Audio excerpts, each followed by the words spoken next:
Kierra Sheard is an amazing singer with a worldwide following. She's also part of a family considered to be gospel royalty. During a recent concert here in Mississippi, she talked with Marcus, James, and I about what keeps her going and her upcoming role in the Clark Sisters Biopic. Here's that conversation.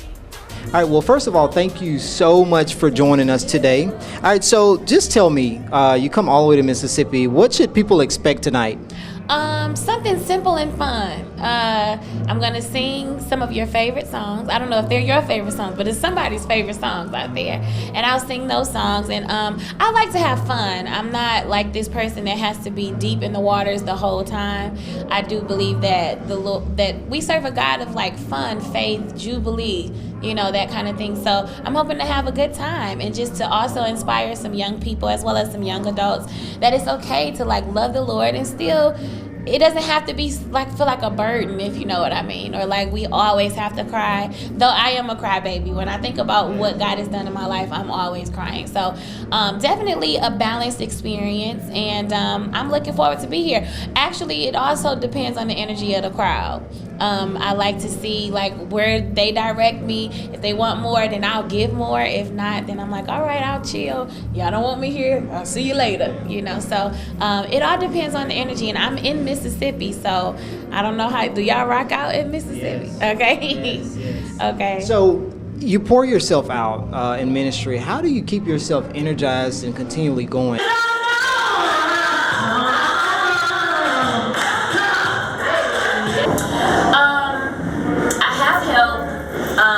Is amazing. I say no when I have to.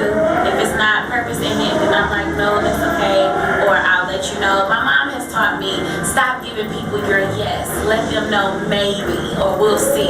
Now that I am older and I have a lot of responsibilities and I have to save my energy for my purpose, for myself, for my ministry, and for those that are around me that I love, for moments like this, I'm often like, you know what, we'll see. I'll let you know. Let me get back to you on that.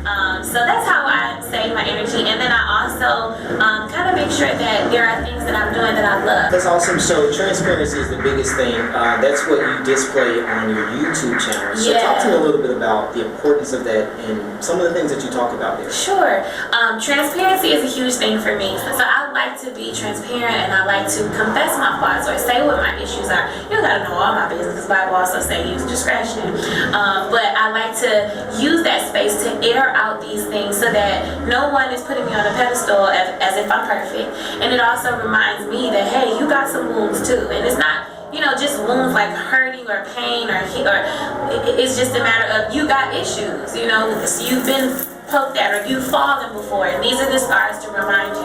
So I feel like transparency is biblical. So I would say it's a form of therapy. It's a form of what the Bible says to do, and that's to confess your faults and to keep people from putting you on a pedestal, so that if something does happen, God forbid, and y'all find out about it, y'all like, well, we kind of already knew that. We knew how Keith rolled, so we got it. So the Clark Sisters Biopic, you have an awesome opportunity to play the role as your mom. Yes. How is that? That's a lot of pressure, right? It is a lot of pressure, and for those who think that I probably just had this role handed to me, I did not. I actually had to audition twice.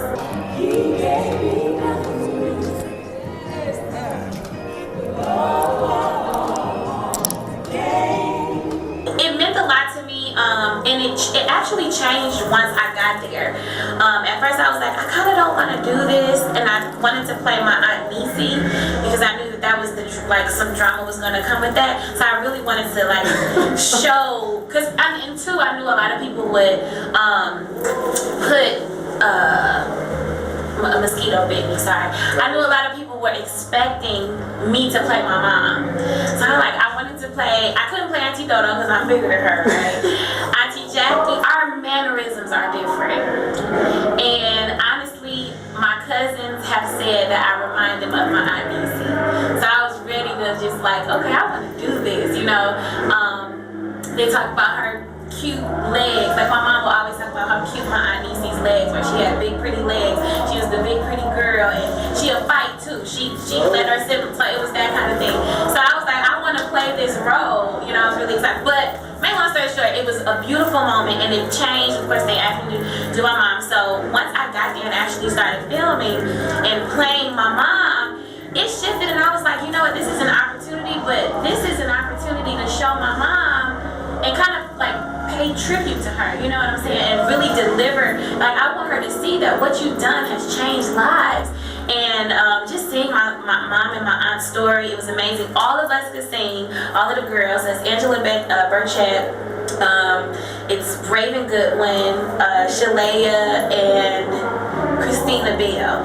And is that it? Yeah, and then me. So I was like, it's 5.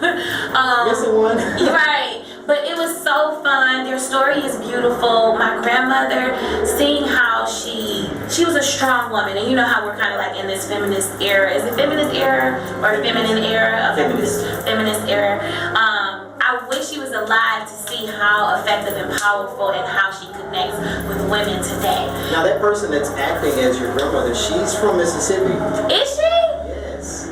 So I didn't know that. That's all talent that we have that's right from Mississippi, which is awesome. Make it count.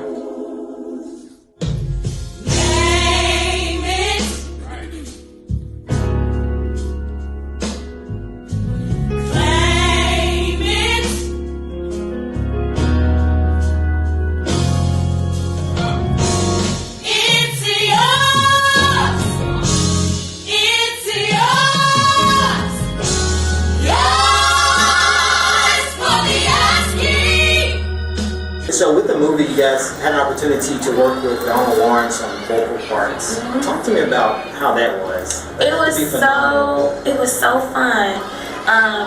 It was so fun. I was amazed. First of all, I'm just amazed at, I call him Uncle Donald. I'm amazed at Uncle Donald and his gift and just how much he knows. It's like, he's like a living nerd legend, if that makes sense. But it's all in music. Like, it's just so inspiring. And the way he pulled that sound out of us, it actually, when I work with Uncle Donald, it shows me another side of God. Like, what would God be like, you know, with musicians and singers? Like, what will they, and I feel like the Lord loves on us and he deals with us through people. And he literally just pulled out this sound. And I was singing my heart out. And when I was singing my mom's parts, I was like, Uncle Donald, I'm getting lightheaded. And he just kept saying, you have it in you, you have it in you. And he would correct things. And he would say, bend this sound like that, or turn this around like that. And like, just regularly speaking, if you just tell me to bend the sound, I don't know what you're talking about. Right. But for some reason in this moment while we were creating, I understood it. Like, all of us understood it. He heard my cry and rescued me. Never let a day go by and I realized. And so it was really beautiful. And then with him being family, it was very personal. Like, I was crying there very often. I think I cried in the studio session. And it was amazing. Yes, it was actually the feature when my mom did the song with my grandmother. And Uncle Donald kept saying, give me a little more of this. And so once I got to that place of sounding like my mom, and then I heard my grandmother, like even Anjanou playing my grandmother, first of all, she nailed her role, but feeling that, I just was like, okay, I wish my grandmother was here, and yeah, all of that. That's awesome. So last question / statement. Those people who are here in Mississippi who may have given up or may want to give up, what advice do you have for them to keep pushing towards their goals? I would say keep going. If the Lord gave you a piece about it in the beginning, because sometimes we'll get in the groove of things and it'll feel a little shaky, and then we'll start doubting that we heard the Lord or felt him the first time we started. So I would definitely say, if you felt that peace and if you know that it was God for sure, then keep going for it. You're going to have some moments where, because if God just hands us something, then we may walk away with a big head, we may stop trusting God, we may forget about God, you know, so just trust the process. I think Young Jeezy said that. Trust the process. I mean, encourage yourself and have people around you that believe in you. It just has to be solid. So I think your village is not just for the child, but I think it's for the adult too. So that's what I would do. What was the question again? I talk too much. That was really good. You answered the question. That's actually it. Okay. Unless you want to add anything else. No. Let me interview you. How are you today? I'm doing great. How are you?